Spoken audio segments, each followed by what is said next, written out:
Maria do Rosário nos deu uma informação aí, né? A esquerda vai fazer uma autocrítica.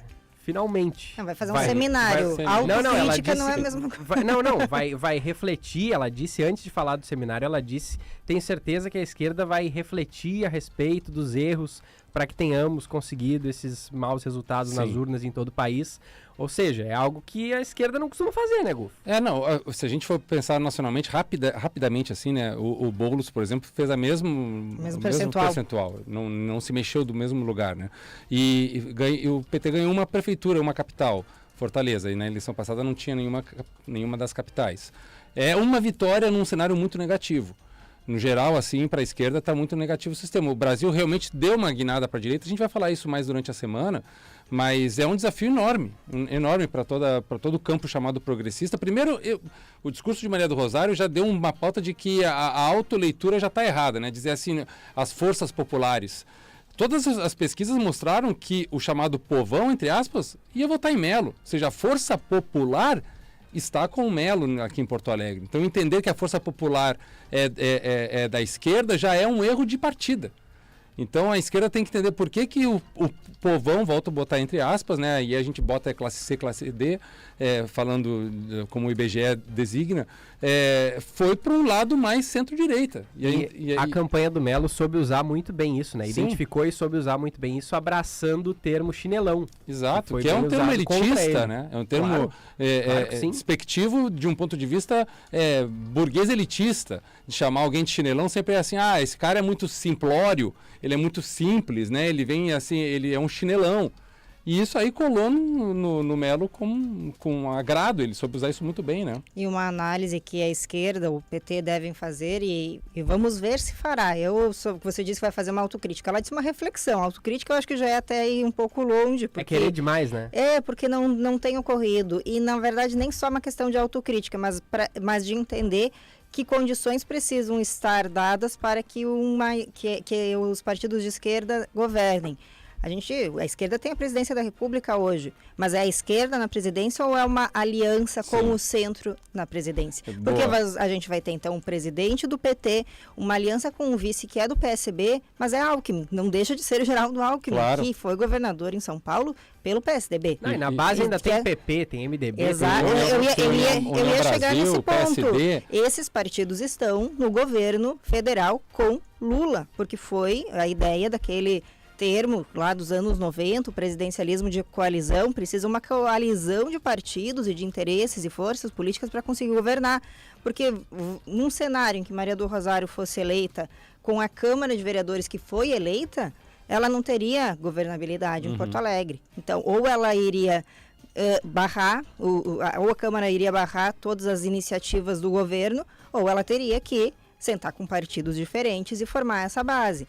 Então, a autocrítica ou essa reflexão que, claro, é necessária e cada partido analisa como fará, ela tem que passar por isso também. A gente tem condição de fazer um governo somente com o perfil esquerda que está dado na origem do partido, ou a gente precisa ampliar? Lula ampliou lá em 2002. Não é de agora. Claro, não, exato. O vice de Lula, José Alencar, era um empresário da direita. Sim. Então, isso foi desde o princípio, né? E o PT no Rio Grande do Sul, Bruna, tem uma visão muito encismada. O PT olha só para si mesmo. E ele entende aqui sempre que aquela visão que ele tem, que é o seu direito de ter a sua visão de mundo, a sua visão de política, ele entende que as pessoas vão magneticamente aderir àquilo sem nenhum esforço maior. O PT sempre entende assim, a minha linha é essa e essa é a única linha certa e não consegue dialogar com outras linhas diferentes. Isso é histórico no PT daqui, isso foi um tiro no pé do PT durante muitas eleições, nos últimos 20 anos pelo menos, do governo e da cidade. E aparentemente essa eleição foi a mesma coisa. Os discursos na campanha eram sempre para a bolha, é sempre para aqueles que já são convertidos, aqueles que já iriam votar em Maria do Rosário de qualquer jeito. E não para conquistar novos eleitores, ou principalmente para tirar eleitores de Melo. E aí essa ideia de que a elite, nós estamos contra a força da elite, como foi o discurso da Maria do Rosário aqui na matéria da Duda, é totalmente descolado da realidade. A elite da cidade, as pesquisas mostravam, a elite da cidade estava com ela. o povão, a classe C e a classe D, estava com o Melo. E foi o que a maioria deu a eleição para o atual prefeito. Então, há um descolamento da realidade por causa desse discurso linear que ele não conversa com outras partes. E tem uma outra questão, né, Gulfo? O nome de Maria do Rosário é um nome que tem uma grande rejeição. Talvez fosse mais interessante para a campanha de Maria do Rosário tentar buscar votos que iriam para Melo, não bater em Melo, mas sim tentar diminuir um pouco a rejeição em cima de Maria do Rosário. É que essa foi a estratégia de primeiro turno. Mas assim, e não funcionou também, né? Mas Maria do Rosário tendo um alto índice de rejeição, Bruno, para aquele cara que não acompanha muito a política, que não é tão ligado assim, que não parou para ouvir as propostas de Maria do Rosário, comparar com as do Melo, que é talvez a grande parte do eleitor tenha mais ou menos esse perfil. Maria do Rosário era aquela pessoa que, né, numa visão assim, tô falando de estereótipos. Sim. Maria do Rosário é a defensora de bandido, Maria do Rosário é aquela pessoa que, quer tá defendendo aí, leva para casa. Maria do Rosário era uma pessoa que tem muitos estigmas, tem muitas pechas que foram coladas nela, que aumenta muito a rejeição dela.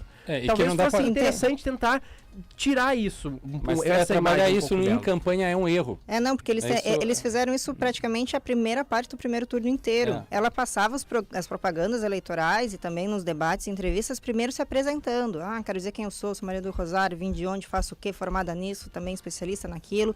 Ela fez essa tentativa e foi uma análise de parte da campanha dela, de que foi um erro fazer isso no primeiro turno e não entrando. Não entrar lacrando já assim, de tipo, viemos para isso, viemos para a disputa. Porque essa tentativa de vir para a disputa aconteceu no segundo turno, com um resultado já consolidado. O nome dela já tinha uma rejeição prévia, Exato. Né? E isso... Mas tu acha que a campanha da Maria do Rosário bateu mais em Sebastião Melo no segundo turno do que no primeiro? Bateu só no segundo turno. E no finalzinho do primeiro. Mas e todas as tentativas de relacionar Melo com as enchentes no primeiro turno, que a gente falou aqui incansáveis vezes que não colou? Sim, não colou, mas assim, isso foi uma estratégia, isso não foi bater exatamente, isso foi responsabilizar. Não, mas é que bater foi o que aconteceu no segundo turno. Um termo bater assim do tipo, vamos pra briga de fato, vamos pra disputa. Bater, fazer críticas, atacar democraticamente. Não, mas então é que eu e você estamos vendo diferentes formas do termo bater. Entendi, pode ser. Porque ela também, no primeiro turno, nos debates, ela também tentava se apresentar e se posicionar mais do que atacar Melo. O PT em Porto Alegre perdeu uma oportunidade de criar uma nova liderança na eleição passada, né? Na eleição passada, quando Manuela ficou em segundo lugar no segundo turno, com o apoio do PT, ali naquele momento, terminada a eleição, o PT tinha que entender, vamos construir uma liderança para daqui a 4 anos a gente chegar com força. Que, na verdade, é isso. Sempre a eleição começa quando termina. Terminou, já começa hoje a próxima. Exatamente. O PT perdeu essa oportunidade. Então, ao fazer uma prévia e trazer uma candidata que é uma deputada federal, que tem uma história super importante em relação aos direitos humanos, em relação a ações maiores que são fora do município. Ela tem Maria do Rosário tem uma projeção maior do que só trabalhar por Porto Alegre.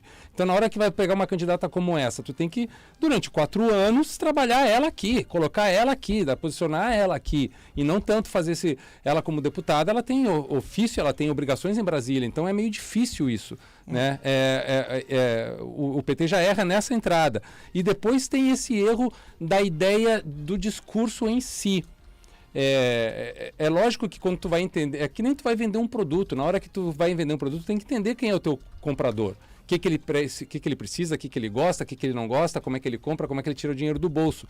O voto é mais ou menos a mesma coisa. Entender Porto Alegre, entender as necessidades, as agruras da cidade, as necessidades da cidade, tem que fazer uma formatação, um banho de loja naquele candidato que seja palatável para aquele eleitor. E o PT não fez isso também. O PT confiou muito nessa ideia de que vamos bater na enchente e vamos depois bater no bolsonarismo.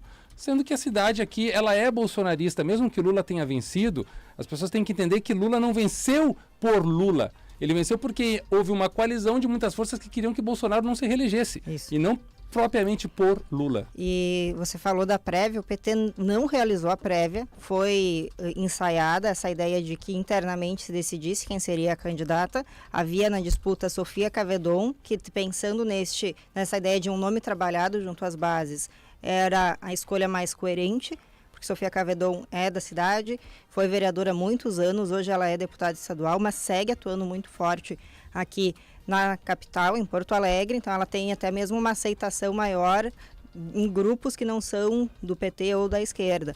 Não estou dizendo com isso que ganharia ou não ganharia. Isso não, aquela coisa, o que poderia ter sido não conta porque não foi. Sim, mas não existe. Não existe. Mas houve até mesmo uma imposição do partido de que fosse Maria do Rosário, um entendimento de que era o momento dela.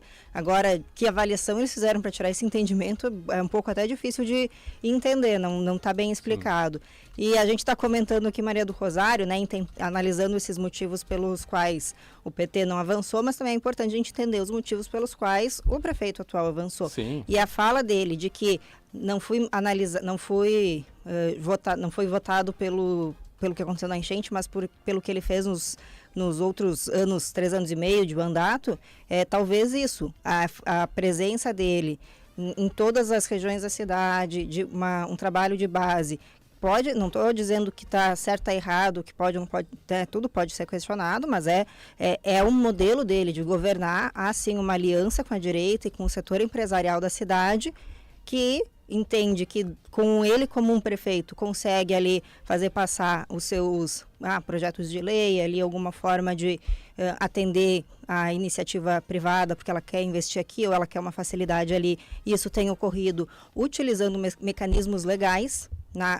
O que foi identificado de grande repercussão que tem acontecido à margem da legalidade foi o caso da Secretaria de Educação e uma denúncia de corrupção no DEMAI. Então, a gente tem sim casos, mas fora isso, tudo que tem sido conduzido pelo prefeito tem passado por Câmara de Vereadores, por prestações de contas, e o Judiciário não chegou em nenhum momento até ele, prefeito. Então, ele tem uma aceitação por conseguir fazer isso, atender esse braço empresarial da cidade, e ao mesmo tempo ele é a pessoa que está nas comunidades. Ele soube olhar muito bem esses dois lados. Porque né? Esse é o perfil dele. O perfil do Melo é principalmente esse de estar na base, de ir visitar, de entrar numa comunidade e saber chamar as pessoas ali, as principais lideranças, pelo nome.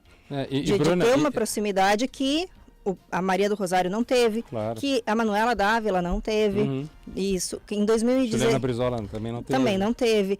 Em 2016, a candidatura do PT era com Raul Ponte, que já havia sido prefeito, com uma idade já avançada, então com um outro perfil de campanha, não tinha aquele gás de estar circulando o tempo todo. Até me falha quem tinha sido candidato a vice em 2016, você lembra, Golfo? Se não, eu busco aqui.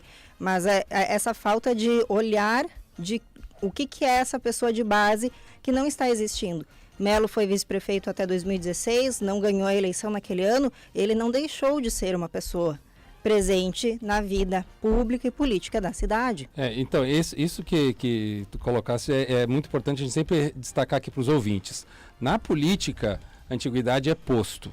E não há vazios na política. Quando alguém sai de um lugar, aquele espaço é totalmente ocupado por alguma outra liderança. O que eu quero dizer com isso? Sebastião Melo tem uma longa história de envolvimento com a cidade. Desde que ele chegou aqui, ele se envolveu com a política local, com liderança comunitária, quando ele foi vereador, quando ele foi presidente de Assembleia, presidente de Câmara, quando ele foi vice-prefeito, ele sempre esteve presente nos orçamentos participativos, né, quando havia as sessões de orçamento participativo. Ele entende a cidade, é um mérito que o Melo construiu com a sua carreira, com a sua vida. Então, na hora de conduzir uma eleição como essa, que poderia ter sido uma eleição mais apertada do que foi, tem muito dessa sabedoria sobre conduzir esse termômetro da cidade. Aonde aparecer mais, aonde aparecer menos, aonde apertar mais, onde trazer mais soluções mais rápidas, aonde colocar mais o poder público presente. Isso ele construiu, é um mérito dele, da sua carreira política. Por isso que eu digo que a antiguidade é posto. Estar ali não é simplesmente, do nada apareceu um cara chamado Sebastião Melo. Não, ele tem uma longa história em relação com a cidade. E a cidade reconheceu isso no voto. Silvana Conte. Isso, eu estava buscando aqui o nome que não